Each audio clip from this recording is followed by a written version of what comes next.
Hello, my name is Brian Lane, and on behalf of English 313040 TSU Computers Writing and Literature, I am presenting a text that I wrote on the 3rd of December 2013, and I am turning it into a digitized format. I've opted to do a podcast. This was for my mythology course in particular, and the topic of the paper is the role of Athena in the Odyssey.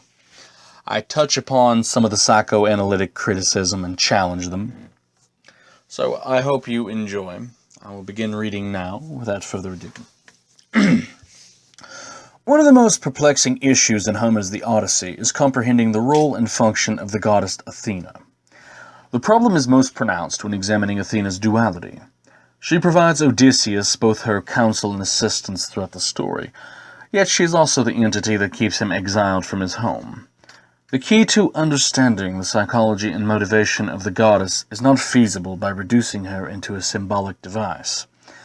Instead, both her behavior and mentality must be compared to the other gods that appear in the Odyssey. We can determine through the device of comparison that her role, similar to the other gods, is to correct perceived injustices.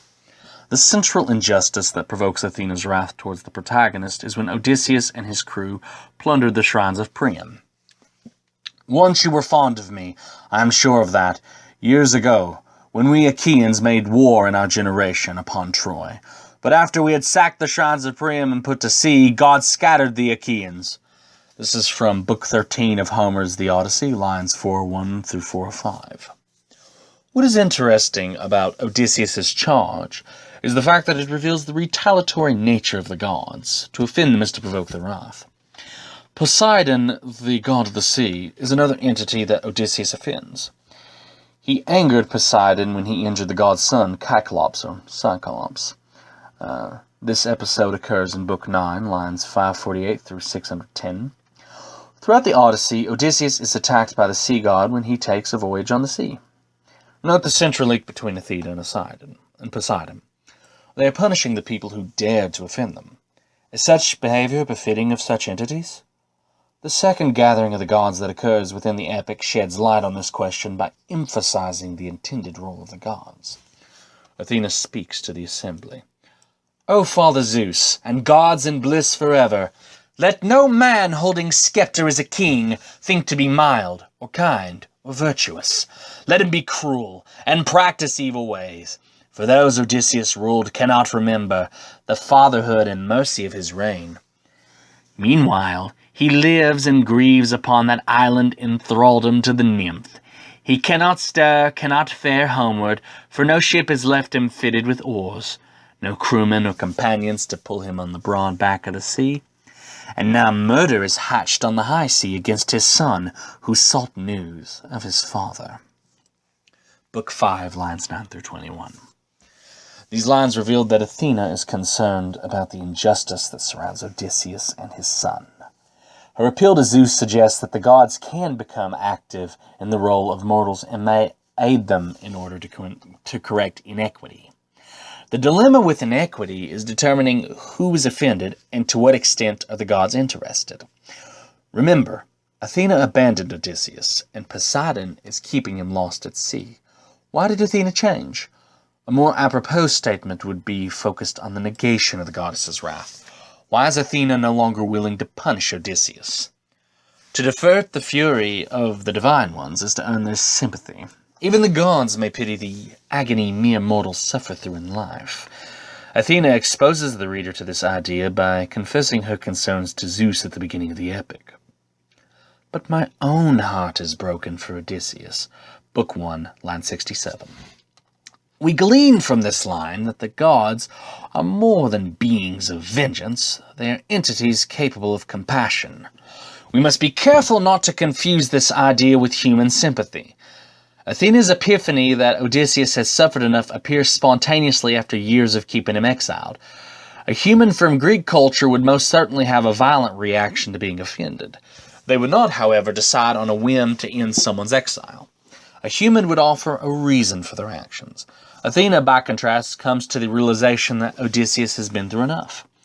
There are a few ways to interpretate Athena when we take into consideration the different mentality of humans and gods. We cannot denigrate gods and goddesses into mere symbolic concepts due to the disconnect between divine beings and humans.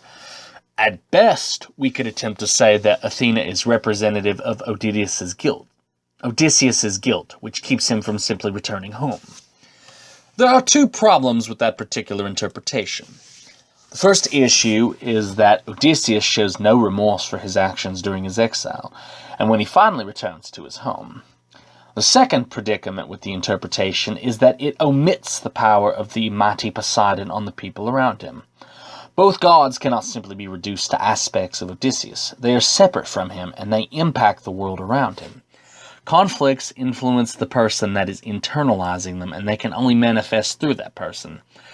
Gods externalize their influence upon the world around them when they have problematic situations to resolve. To cause a god to exert their powers upon the mortal world is to offend one. Humans can offend gods by being disrespectful of their warnings or violating something that belongs to them. The main concept to remember is that gods and otherworldly creatures are free, to a great extent, to disregard established rules of conduct. Humans, by contrast, must obey all of the rules. One such instance that should be mentioned again is the encounter with Cyclops. It was our luck to come here. Here we stand, beholden for your help, or any gifts you give, as a custom is to honest strangers. We would entreat you, great sir, have a care for the god's courtesy. Zeus will avenge the unoffending guest. This is from Book 9, lines 288 through 293. The honoring of strangers is an established rule of conduct. Now, observe the Cyclops and his response. You are a ninny, or else you would come from the other end of the world, of nowhere. I screwed that up. Let me try again. I cannot talk today. I suffer from dyslexia. You are a ninny, or else you come from the other end of nowhere, telling me mind the gods. We Cyclops care not a whistle for your thundering Zeus, or all gods in bliss. We have more force by far. I would not let you go for fear of Zeus, you or your friends, unless I had a whim to. Book 9, lines 296, 302. There are two important ideas presented in this passage. There is no fear of the gods, meaning that there is no need for the Cyclops to concern himself with customs. Remember that supernatural entities are free to disregard and change the rules whenever they wish. The second important idea occurs at the end of the passage, the idea of letting people go on a whim. This line inadvertently mirrors Athena. She is punishing Odysseus for what him and his men did to her shrine by keeping him from his home until, on a whim, she decides she pities Odysseus' situation and allows for him to return to Ithaca. One possible reason for Athena's epiphany is her realization that Odysseus shares similar qualities with her. Athena is impressed by Odysseus' talent for deception. No more of this, though. Two of a kind we are, contrivers both. Of all men now alive, you are the best in plots and storytelling. My own fame is for wisdom amongst the gods. Deceptions, too. This would be Book 13, lines 379 through 383. Gods can deceive, is what we learn from this line. Why would gods deceive people? In order to create an outcome that serves their own interests. Athena's role and function in the Odyssey is simply whatever she wants it to be. She punished Odysseus because he offended her.